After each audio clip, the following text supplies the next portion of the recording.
So I did something very careless this week is I was dismantling some dog agility equipment and I sliced my finger open right on the fingertip, exactly where I pushed down on the string.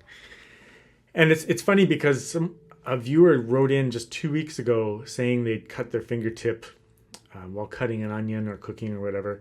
And they were wondering, like, what can they do to play? Like, is there a special, should they order one of those guitar gloves online or something like that? So I thought I would make just a quick video today just talking about both how I deal with things like this from a physical standpoint, but also psychologically what I do and how I think about my practice session when I'm dealing with an injury or something very specific like this cut on this finger. So yeah, from a physical standpoint, it's very inconvenient because I have a lot of practicing to do and I have videos to record every week. But you do have to look at it kind of like an opportunity in disguise to work on other things. But let's start with just a discussion about what I'm doing physically. So the first thing I did, of course, is clean the wound and I put a bandage on it. And then I went downtown and looked for a rubber thimble, but I actually couldn't find one here in town. But I went to the pharmacy and just got like this Viscogel toe cap, which is just like this rubbery silicone material here. And so I can put that over top of the bandage, which keeps the bandage on nicely and keeps dirt out and stuff like that. But also I can push the string down and it doesn't hurt. So that's really great because it's quite thick and it's like a gel-like material. So that's great. I can actually like do something. I can't play like normal, but it's a little bit of a solution, at least so I can just pick up a guitar and like go through some fingerings and things like that. Obviously it's awkward. It's like feels really big and it's cumbersome and sometimes it buzzes. It's doing pretty good right now, but it's not ideal, but that's what I'm doing physically. Psychologically speaking, when a student comes into me with an injury, like it's always just an opportunity in disguise. I had a student once who broke her left arm and we worked on right hand exercises for like many months while it healed. And it was amazing because after many months of practicing right hand exercises and right hand games and like making up right hand repertoire, we never discussed her right hand again. It was just all in working order. It was amazing. This student, who was just a teenager, suddenly had a right hand that worked really well because of that experience. So you do have to think of it as an opportunity in disguise. So what have I been doing in my practice sessions? Well, all sorts of, arpeggios, like in my technique book, for example, there's at the beginning of the book, there's 100 open string exercises. So I can go to those and I can really start to think like, oh, how are my finger movements? Are they relaxed? How is my tone? Is it possible to get less nail noise? Is it possible to be more relaxed? And you can go through all these exercises. Make some of your exercises more challenging. Maybe I would do a rest stroke on my eye finger on the first group of each three, or a rest stroke on the first note of three. So rest, rest, rest stroke, rest stroke, rest stroke, rest stroke. But do free stroke on the other one. So like rest, free, free, rest, free, free, rest, free, free, rest, free, free. A good opportunity to work on switching back and forth between those while keeping a one hand position. Like lots of opportunity to just work on right hand exercises. And in my left hand, I've still been practicing my, alignment.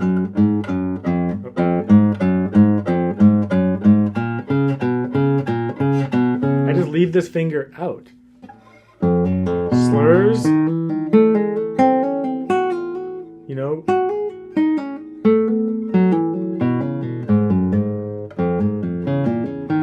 Tons of finger combinations that don't include three, so I can do that. And then I'll go to some repertoire and I'll practice little fragments of it that don't include the third finger. And if it does include the third finger, then sometimes I'll just play it muted,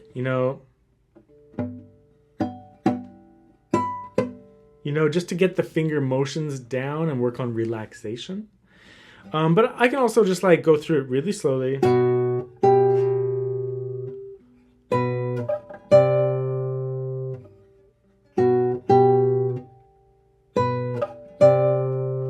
And it might buzz a little bit, it might not be ideal, but I can actually like really focus on what my hand has to do. And in some ways, it kind of slows everything down. Like a lot of the time with something like this, I would just read through it because I'm an okay, sight reader. I can kind of read through even a more advanced repertoire at a slow tempo. And so I can just do that. But when I have like something like this going on, I'll really slow down because I'm being careful. I don't want to hurt my finger. If I press too hard, it probably would hurt. And it makes me really think like, I wasn't actually close to the fret with that finger. My movement, how was my movement? How relaxed am I? It's like everything becomes really slow and really calm, and I can work on different things. Also, I have a few new pieces that I'm working on, and I can just go through those with a pencil. I can just mark in fingerings and work things out. I don't have to be playing a ton. I can kind of just like see like, oh yeah, that fingering will work better, and I can still put time into it. When I talk to students, some students, maybe they have an injury, maybe they are something's going on in their life that makes them very distracted. Maybe they have very limited time, but I always tell them that, every practice session is an opportunity to work on something. You can always sit down and be positive and work on something and make the best of it.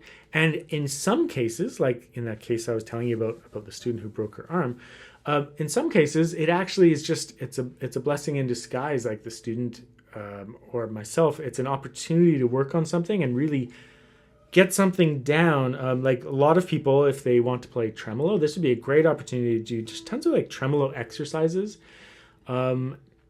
slowly and relaxed with lots of breaks so you don't like get tendonitis in one hand or something, but real opportunity to work on something and to do it properly at a slower pace, because you're not going to be performing anything anytime soon, and everything is a little bit different. So it's an opportunity to work on something carefully or something special, and to still get good work done. You can always get good work done regardless of what the situation is.